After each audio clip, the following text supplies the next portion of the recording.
mangkari hidui langit Jakarta indah sabiru kampuang malangkah ke kota penuh harap tapi hati tak tinggal di rumah gadang.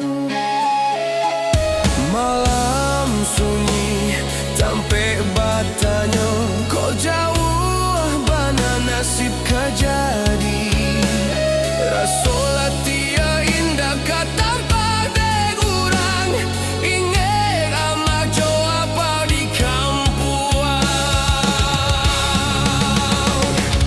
Mande maafkan anakmu kau rantau membuat hati babagi dua ayam atau jatuh indah tak raso karena rindu indah tak tampuan. Ayah doa bulan manahan di jalan hidup dan penuh cobaan sanang susah anak dirantau namanya pulang tetap jadi tujuan.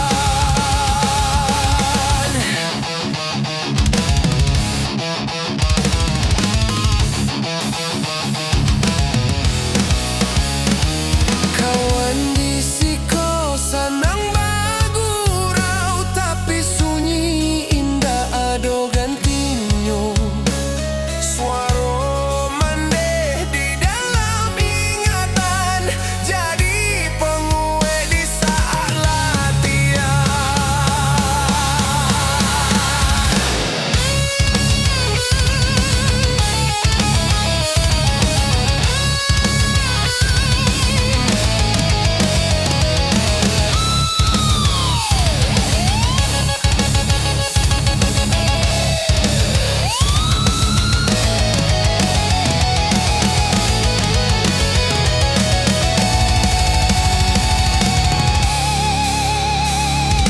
Mande sabentar lagi tunggulah jangan lupa anak dirantau jauh suatu hari denai pulang membawa rindu nan lala mau tumbuh jika takdir masih menguji denai tabah aye mata kampung halaman di dalam hati denai pulang